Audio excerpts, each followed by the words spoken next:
Hi there. In this lecture, we're going to focus on the things that disaster agencies and members of the broader public can do to get things right. Particularly, the lecture will address what can be done before disaster strikes, and I will be talking about some of the activities that disaster agencies can undertake as advocates for communities, but also acknowledging that these are strategies that regular people can adopt as well.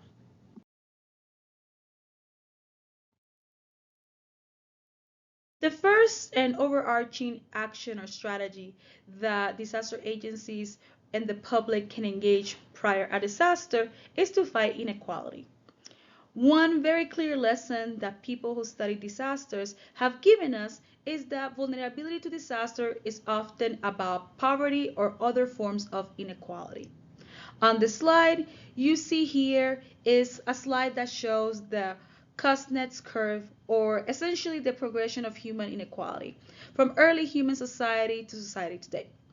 And we can see that the transition from hunting and gathering societies to horticultural and pastoral and agrarian societies was characterized really by increasing social stratification or increasing social inequalities. But then in the transition from agrarian to industrial era, we saw the growth of social safety nets and the fact that inequality was decreasing. But now, in the more recent post-industrial economy, we see the increase in inequality and with that greater vulnerability to disasters and overall on economic well-being and on life. One thing that disaster agencies can do is find ways in which social stratification contributes to disaster vulnerability. This can be in the realm of livelihoods. People who have livelihoods that are not robust in the case of disasters can be one kind of intervention. Another kind of intervention could have been, for example, focusing on quality of housing material. So people that are either in impoverished neighborhoods or that live in low-lying areas prone to floods or earthquake fault lines or related, they can have housing that is disaster proofed. So in general, all of these people can benefit really from a fight against social inequalities that will address their circumstances and overall make them less vulnerable to disasters. On the previous slide, we talked about inequality, but actually another way to approach disaster vulnerabilities is more broadly to build the economy and build social safety nets. Of course, by trying to invest in agencies that support more economic growth, it gives governments more capabilities to build their social safety nets. And those social safety nets include things like disaster preparedness, disaster aid, and disaster response. All of those are things that we would try to build. We would also like to pay special attention to vulnerable groups like children and the elderly and build stronger social safety nets for them. In addition to government-oriented approaches to building the economies and social safety nets, it is also important to remember that a lot of the early disaster prevention strategies really rely on community and household approaches for disaster prevention. Ways that the economy could be built that would focus on household livelihood strategies could be, for example, to build these social safety nets by strengthening social networks so that people can prepare from disasters within their households, within their communities, or with extended family members, and so forth. In essence, Rule 2 about building the economy and social safety nets applies at this local level, meaning the household, but then going up and thinking about society as a whole. Related to this, we have seen that a lot of errors in disaster aid have been made because disaster agencies took a too great of a top-down approach and imposed what they thought people needed on them rather than letting people take the lead in planning for themselves. One way to address this is to grow local institutions that are designed to identify and address community needs. This could be in general, economic and social needs, or in the more specific realm of disaster preparedness and aid. In either case, trying to grow local institutions that know on the ground conditions and the needs and capacities of the people who might be affected by disaster may really be one of the best ways to make sure that there is a match between the people's need and the disaster aid being offered to them.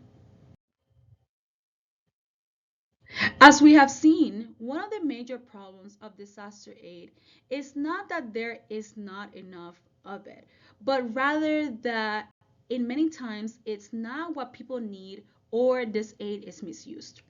One way of addressing this problem is to make sure that we root out corruption from the social institutions that generate and distribute disaster aid.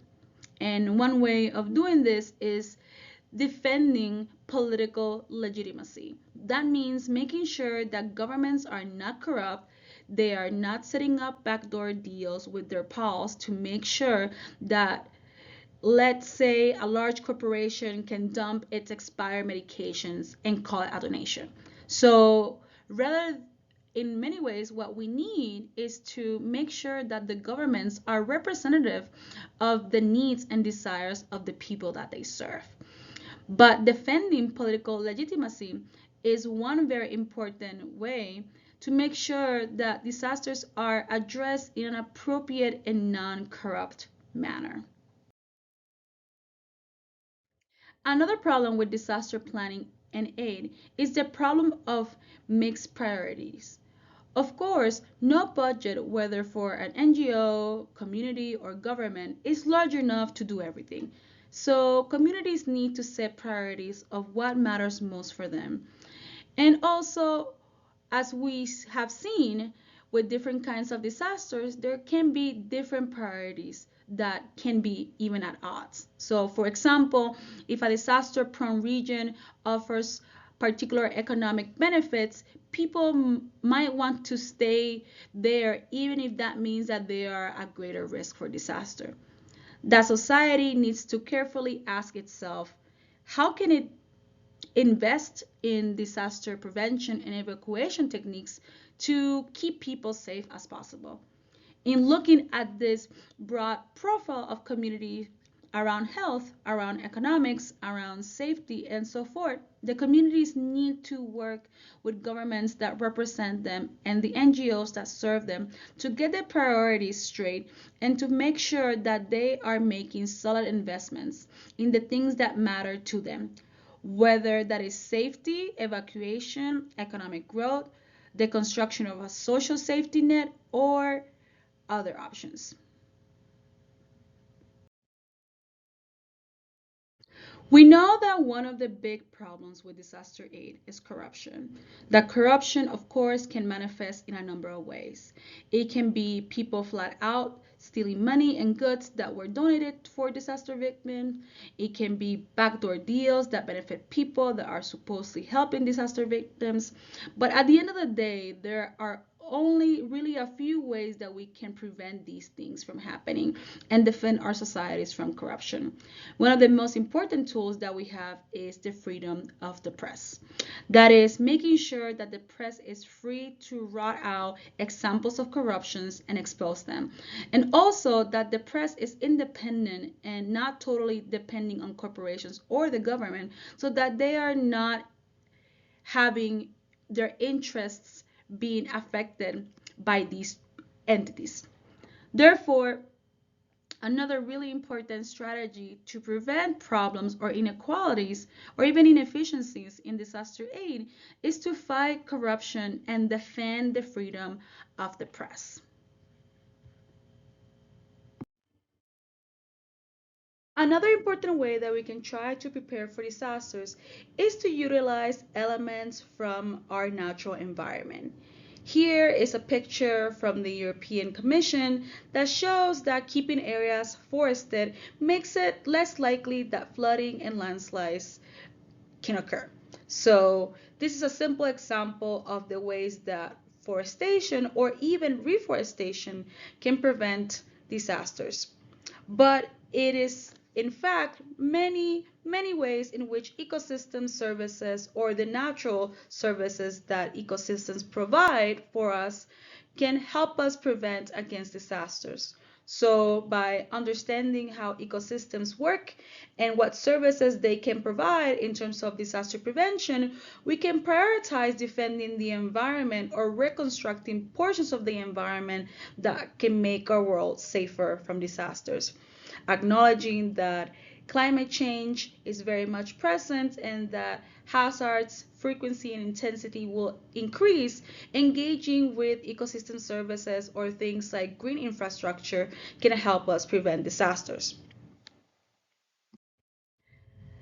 Furthermore, another example is really to reduce hazards. Of course, we know that natural hazards exist and that they're increasing in their intensity, but disasters, as we learned from our first module, are caused by the interactions between the hazard and the associated vulnerabilities. So one way of reducing the impact of hazards is to carefully scrutinize our social vulnerabilities and try to improve them. And you had firsthand experience trying to do this in your first assignment for this class, right? So here in this slide, you can see an example of a hazard mapping exercise going around local schools.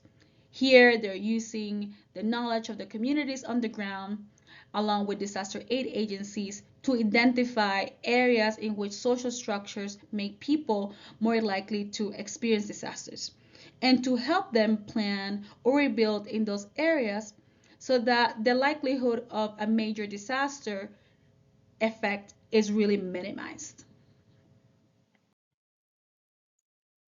Across the board, disaster scholars recognize the importance of good disaster warning systems. Whether a disaster is a slow moving one like a drought or a fast moving one like a tsunami, even minutes of warning can save a large number of lives.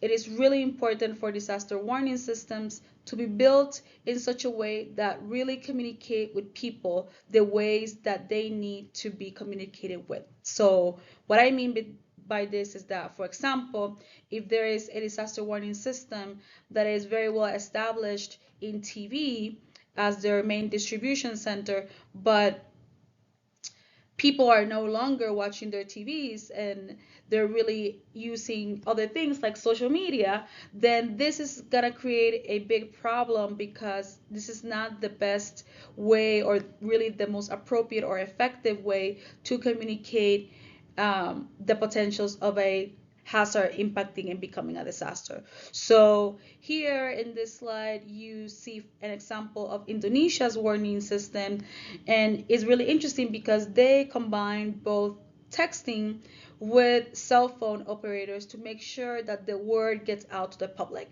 right? So when disaster warning systems do not exist, for example, it's really important that they get established. But when they are established, they should also be periodically reevaluated to make sure that is a really good match between the warning system itself and the way that people actually consume the information. So, for example, making sure that it's appropriate for the means in which people access and communicate with each other.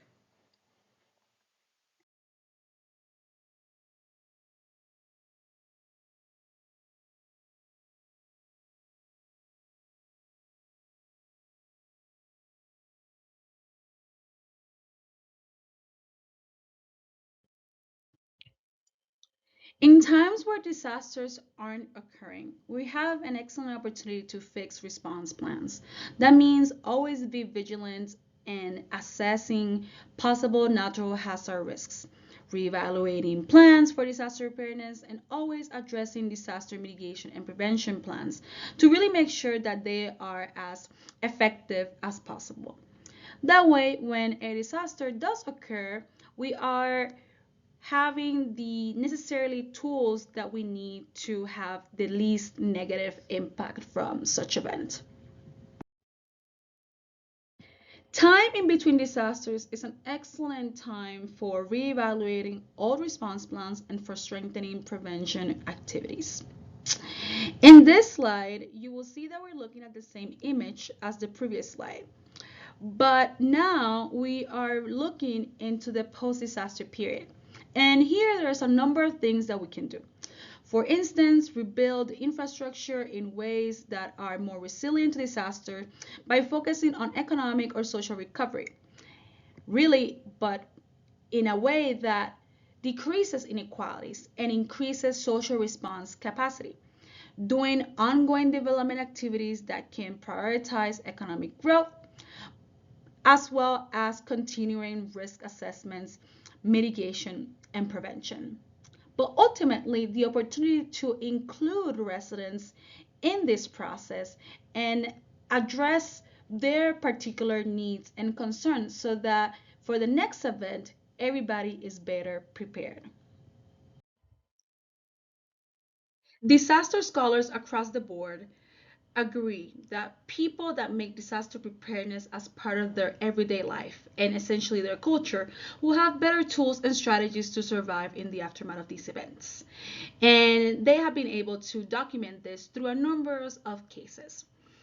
In this context, supporting household preparedness through things like education, trainings, and overall the encouragement to develop household preparedness plans, which can be internal within family members, but also external with other family members, neighbors, and friends, becomes crucial in the aftermath of the disaster because nowadays, due to the frequency and intensity of hazards, agencies might not be able to respond immediately.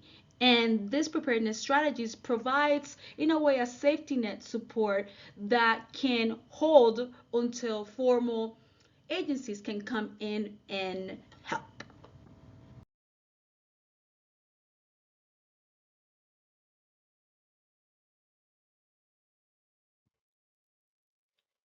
To sum up this lecture, and the literature that we're drawing from, we see that there is a few areas in which it is very useful to plan and work before disaster strikes to ensure that most people survive with their livelihoods intact after a disaster occurs. One set of activities is around economic growth. And this means building the economy, but also fighting inequality and making sure that you're are growing local institutions to support local needs.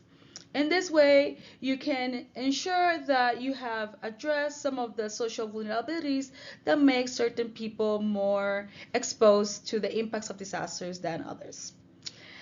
A second set of activities has to do with governmental legitimacy. And that means making sure that governments and non-governmental organizations are working in appropriate partnerships with corporations and other parts of the private sector. Additionally, it means defending the freedom of the press and making sure that everybody is engaging in activities of fighting corruption in disaster aid. The third set of activities is the most obvious ones, and it is in the ones that are really oriented in terms of building disaster warning systems, building disaster response plans, and making disaster preparedness a part of everyday life or culture. And then there's a final set of approaches that deal with how people engage with the natural hazard itself and trying to protect the environment or managing ecosystem services in a way that minimizes the likelihood that a natural hazard will become a disaster in the first place. Thank you.